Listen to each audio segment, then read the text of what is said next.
बिस्मिल्लाहिर्रहमानिर्रहीम। Dear students, मैं उम्मीद करता हूं कि आप सब खैरियत से होंगे। लो जी, क्लास 10th के पेपर्स ख़त्म होने जा रहे हैं। लास्ट पेपर रहेगा जी पाकिस्तान स्टडीज़ का, मुताला पाकिस्तान का आखिरी पेपर होने जा रहा है।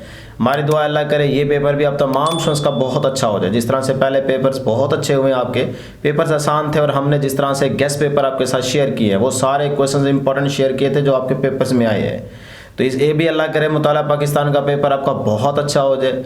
तो मेरी दुआ हर वक्त आपके साथ ही रहेगी। तो इसके बाद डियर स्टूडेंट्स आपके होने जा रहे हैं प्रैक्टिकल्स। तो आपने जाहिर है प्रैक्टिकल्स की तैयारी करनी है।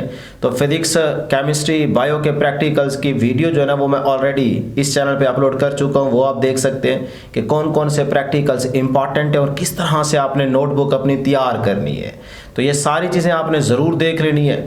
और इसी के साथ साथ एक बड़ी ज़बरदस्त और इम्पॉर्टेंट अनाउंसमेंट हम करने जा रहे हैं। सारे बच्चे गौर से सुनेंगे कि डियर स्टूडेंट्स आपका ना क्लास 11th में, क्योंकि अब आप 10th के बाद 11th में जंप करने जा रहे हैं, तो क्लास 11th का जो सिलेबस है ना वो चेंज हो चुका है। याद रहे कि जो अभी आपने बुक्स पढ़ी हैं क्लास 10th के अंदर, ये ओल्ड सिलेबस था, ये सारा ख़त्म हो गया। बस आपकी बारी पे ये आखिरी एंड था, ख़त्म हो गया। इसके बाद ये सिलेबस कोई बच्चा दोबारा नहीं पढ़ेगा। ये थोड़ा आसान था वैसे देखा जाए तो, लेकिन अब जो आप क्लास 11th में जा रहे हैं तो इसमें जो न्यू सिलेबस आपका आ चुका है ना वो थोड़ा सा टफ है। वो इतना आसान नहीं है जिस तरह से आप बॉक्स वाली डेफिनेशंस कर रहे थे, एक्सरसाइज में शॉर्ट क्वेश्चन थोड़े थे और इजी थे। वो आपने सारी चीज़ें तैयार करके ना आप बहुत अच्छे पेपर दे चुके हैं। लेकिन अब ऐसा नहीं होगा क्लास 11th में। क्लास 11th में आपको एक अलग माइंडसेट से जाना पड़ता है। वहाँ पे थोड़ी मेहनत ज़्यादा करनी पड़ती है। वहाँ पे आपको अपना कॉन्सेप्ट 100% क्लियर करना पड़ता है, तभी आप चीज़ों को अंडरस्टैंड कर सकते हो और सही तरीके से तैयारी कर सकते हो। तो इसीलिए बेटे क्लास 11th में ना आपने पहले दिन से सीरियस होके चलना है। अगर आप slow study wins the race सुने ना कि आहिस्ता चलो लेकिन मुस्तकिल मिजाजी के साथ, तो फिर कामयाब हो जाओगे। तो आपने डेली बेसिस पे थोड़ा थोड़ा 11th क्लास के हर सब्जेक्ट का लाजमी पढ़ना है। तो 11th क्लास का सिलेबस न्यू है, मुश्किल है, आसान नहीं है। तो अगर आप पहले दिन से सीरियस होकर साथ साथ चीज़ों को लेकर चलेंगे तो 11th क्लास के अंदर आपकी तैयारी 100% हो जाएगी, एंड पे प्रॉब्लम नहीं होगी। तो आप इस चीज़ का आप तजर्बा कर चुके हैं कि भाई अगर आखिरी दिनों पे छोड़ा जाए तो फिर आखिर में कुछ भी नहीं होता, परेशानी होती है, टेंशन बढ़ती है। तो इसीलिए 11th क्लास में आपने हर एक सब्जेक्ट को साथ साथ लेके चलना है।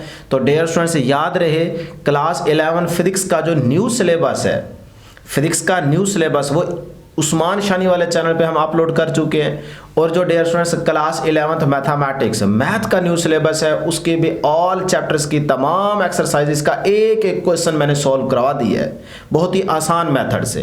तो फिजिक्स और मैथ का न्यू सिलेबस आपको क्लास 11th में कंप्लीट लेक्चर्स मिल जाएंगे उस्मान शानी वाले चैनल पे। ये अगर आप देख रहे हो स्क्रीन के ऊपर तो ये उस्मान शानी चैनल है, इसको ज़रूर यूट्यूब पे जाके सर्च कीजिए उस्मान शानी। फिर उसके बाद डियर स्टूडेंट्स प्ले लिस्ट लाजमी चेक करें। अब देखें अगर आप डायरेक्ट होम पेज पे जाके इस तरह से स्क्रॉल डाउन करेंगे तभी आपको ये अलग अलग यानी कि फिजिक्स के अलग और मैथ के अलग लेक्चर्स मिल जाएंगे, यूनिट वाइज प्लेलिस्ट मिल जाएगी। और अगर आप होम पेज पे रहते हुए अगर आप डायरेक्ट प्लेलिस्ट पे क्लिक करते हैं तो अगर प्लेलिस्ट पे क्लिक करेंगे तो फिर भी आपको फिजिक्स के मैथ के सारे लेक्चर्स मिल जाएंगे, क्लास 12th के भी मिल जाएंगे, एमडी कैट के अगर आपने साथ साथ तैयारी करनी है तो उस लिहाज से भी हमने लेक्चर्स अपलोड किए हुए हैं। तो बहरहाल एक एक टॉपिक को बहुत ही अच्छे तरीके से हमने एक्सप्लेन किया हुआ है। अगर आप ये तमाम वीडियोस डेली बेसिस पे देखेंगे, एक एक टॉपिक का एक एक लेक्चर डेली सुनेंगे, समझेंगे चीज़ें गौर से, तो इंशाअल्लाह आपकी तैयारी बहुत अच्छी हो जाएगी। और लेयर स्टूडेंट्स मेरी यहाँ पे तमाम देखने वाले स्टूडेंट्स से एक छोटी सी रिक्वेस्ट ये भी है कि जब भी आपने क्लास 11th का पहला सब्जेक्ट का पहला टॉपिक पढ़ना है तो आपने अपने साथ साथ नोट्स ज़रूर बनाने हैं। अभी काफ़ी सारे बच्चे थे और आप ये बात जानते हैं कि आपके पास शॉर्ट नोट्स नहीं थे जिनको आप एंड वाले टाइम में सिर्फ देख लें, आपको पता हो कि यार यही कुछ इंपॉर्टेंट है, उनको देख के आप तैयार करके पेपर देने चले जाएं। तो ये चीज़ आपको देखने को मिली है कि आपके पास नोट्स नहीं थे।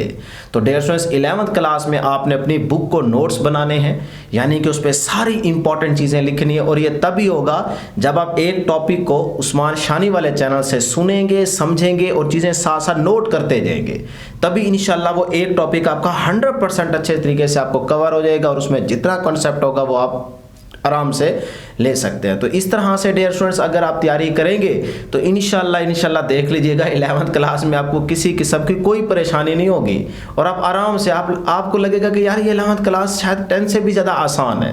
लेकिन अगर आप टाइम ज़ाया कर देंगे 2-3 महीनों के बाद जाके फिर आप 11th क्लास की तरफ देखेंगे और सब्जेक्ट या बुक्स लेके देखेंगे पहला चैप्टर, दूसरा, तीसरा, तो हर बुक का ना आपको हर चैप्टर मुश्किल लगेगा और फिर आपका पढ़ने को दिल भी नहीं करेगा। आप कहेंगे जी 11th क्लास मुझसे नहीं होती। ऐसा बिल्कुल भी नहीं होगा। इंशाल्लाह अगर आप साथ साथ चीज़ों को लेके चलेंगे पहले दिन से थोड़ी थोड़ी तो फिर इंशाल्लाह आपको परेशानी नहीं होगी। तो यही मैं इस वीडियो में तमाम स्टूडेंट्स को पैगाम देना चाह रहा था कि भाई उस्मान शानी वाले चैनल को ज़रूर सब्सक्राइब कर लें, क्योंकि उस्मान शानी वाले चैनल पर आपको क्लास 11th का न्यू सिलेबस फिजिक्स का और मैथ का, इन दोनों सब्जेक्ट का कंप्लीट सिलेबस मिल जाएगा। आप जाके प्लेलिस्ट चेक कर सकते हैं, तो वहां से तैयारी करें, इंशाल्लाह आपको मज़ा आएगा। एक एक टॉपिक डिटेल में पढ़ाया हुआ है और आसान मेथड से, और साथ साथ MCQs भी बताए हुए हैं कि भाई इस टॉपिक से इस लेवल का MCQ आ सकता है, तो जिससे आपको अंदाज़ा होता है कि अच्छा एक टॉपिक को तैयार करते हुए हमने इस तरह से MCQs ढूंढने हैं, बनाने हैं, देखने हैं। तो ये आपको बहुत बड़ा फ़ायदा होगा। तो जल्दी से जाके उस्मान शानी चैनल को यूट्यूब पे सर्च कीजिए और उसको सब्सक्राइब कर लें, उसके साथ जुड़े रहें। इंशाल्लाह आपको बहुत ज़्यादा फ़ायदा होगा और आपके साथ साथ हेल्प भी करते जाएंगे और तमाम लेक्चर्स भी आपको मिल जाएंगे। तो इस वीडियो में यही डिस्कशन थी। दुआओं में ज़रूर याद रखिएगा, हम भी आपको दुआओं में ज़रूर याद रखेंगे। अल्लाह हाफ़िज़।